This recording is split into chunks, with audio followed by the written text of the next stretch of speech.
You ever feel like you're living the same day over and over, reacting the same way to every problem, every person, every tiny inconvenience?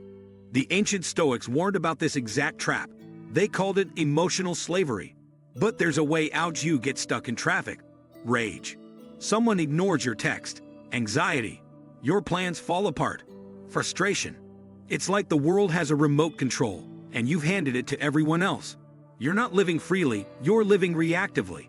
So how did the Stoics break free? They practiced a simple mental shift. You can't control what happens, you can only control how you respond. Marcus Aurelius wrote, "You have power over your mind, not outside events."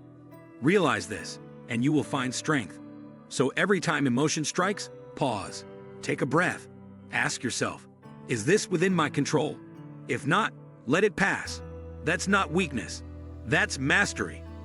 When you stop reacting to everything, the world loses its power over you. You stop living the same day on repeat and start living on your own terms. That's the Stoic secret, not to feel less, but to feel free. Becoming emotionally bulletproof isn't about shutting down. It's about waking up. Today we will talk about the Stoic secret to becoming emotionally bulletproof. So before we start, make sure to hit the like button and subscribe to my channel. The Stoic secret to becoming emotionally bulletproof. The ancient philosophy of Stoicism offers a profound, time-tested blueprint for achieving inner resilience, a state often described as being emotionally bulletproof. This isn't about suppressing feelings or becoming an emotionless robot. Rather, it's a systematic training of the mind to distinguish between what we can control and what we cannot, thereby stripping external events of their power to destabilize our inner peace. The core insight is that our distress is not caused by things, but by our judgments about things. By mastering this mental faculty, Stoics aim for apatheia, a state of clarity and tranquility free from destructive passions, allowing one to face life's inevitable setbacks, from minor irritations to major tragedies, with steadfast composure. The dichotomy of control, the foundation of resilience. The single most fundamental principle of Stoicism is the dichotomy of control. As articulated by the philosopher Epictetus, some things are up to us, our opinions, impulses, desires, and actions. And some things are not up to us, our body, property, reputation, and other people's actions. The secret to emotional invincibility lies in putting all our effort, concern, and focus exclusively on the things within our power. Worrying about the uncontrollable, a sudden illness, a stock market crash, or a colleague's opinion, is inherently irrational and a guaranteed source of frustration. By shifting our focus from the outcome to the effort and intention we invest, we build a fortress of self-sufficiency that no external force can breach. This active mental segregation is the first, most crucial step in becoming bulletproof. Voluntary hardship and negative visualization, premeditatio malorum. Stoics deliberately practice techniques to preemptively steel themselves against misfortune. One powerful exercise is negative visualization, or premeditatio malorum. This involves setting aside time to calmly and realistically contemplate potential future hardships. Imagining losing a job, suffering an injury, or being separated from a loved one. The purpose is not to invite misery, but to inoculate the mind against shock and minimize the impact of real adversity when it strikes. By rehearsing catastrophe in the theater of the mind, we realize that we can endure it, and often that the fear of the event is worse than the event itself. Furthermore, practicing voluntary hardship, such as occasionally fasting, taking a cold shower, or wearing simple clothes, builds character and reinforces the understanding that true well-being is independent of comfort and luxury.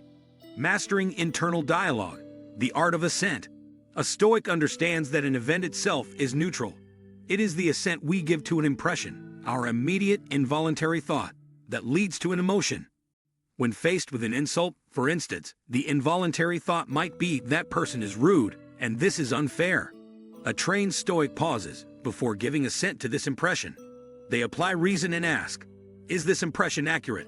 Is it helpful? Is the person's rudeness within my control?" By refusing to validate destructive, automatic judgments, they break the chain between stimulus and emotional reaction. This process, the disciplined withdrawal of assent, is the core mechanism for preventing a potentially catastrophic emotion, like anger or despair, from taking root. It's the difference between a fleeting annoyance and a day-ruining emotional storm.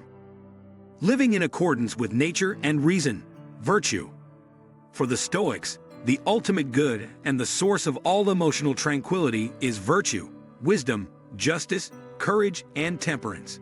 They believe that human beings are fundamentally rational and social creatures, and living in accordance with nature means living rationally and contributing to the common good.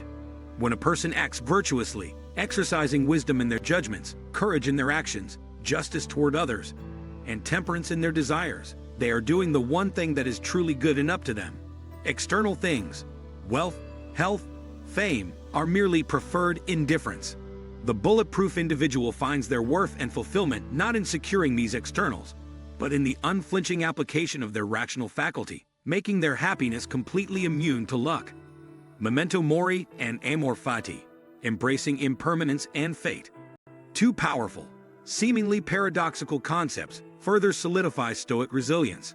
Memento mori, remember you must die, is a constant, deliberate contemplation of mortality. This is not morbid. It serves as a powerful motivator to appreciate the present, prioritize what truly matters, virtuous action, and strip trivialities of their power. Why waste precious, finite time on resentment or petty worries? Simultaneously, the concept of amor fati, love of fate, encourages a radical acceptance of everything that happens. Not merely resignation, but a positive, even enthusiastic, embrace of all events, good or bad, as necessary threads in the tapestry of the universe. The Stoic not only endures a setback but says, "This happened to me, and I will use it to grow." This absolute acceptance transforms pain into purpose. The Stoic reserve clause and proactive planning. A critical, often overlooked tool is the Stoic reserve clause. When planning, the Stoic always mentally attaches the proviso, fate permitting, or if nothing prevents me. For instance, instead of thinking, "I will finish this project," a Stoic thinks, "I will do my utmost to finish this project, unless an unforeseen event intervenes." This prevents the psychological shock and anger that arise when plans inevitably go awry. It is proactive risk management applied to the psyche. They focus completely on the task at hand, but psychologically detach from the certainty of its completion. This is not passive pessimism. It is rational expectation based on the unpredictable nature of the external world, ensuring that their peace remains intact whether the project succeeds or fails. Practical implementation, journaling and daily reflection. Stoicism is a philosophy of action, not mere contemplation. To become emotionally bulletproof, one must commit to daily philosophical practice. The Stoics, most famously Marcus Aurelius, were devoted to journaling and evening reflection. In the evening, a Stoic reviews their day, asking critical questions. Where did I stray from virtue? When did I let an impression get the better of me? How can I improve tomorrow? This metacognitive practice creates a continuous feedback loop, identifying emotional vulnerabilities and reinforcing the mental tools needed for mastery. This consistent, self-critical, and rational analysis, much like a soldier reviewing a battle, is what translates abstract theory into concrete, unbreakable inner strength. If you like this video and would like to see more like it, please give it the thumbs up.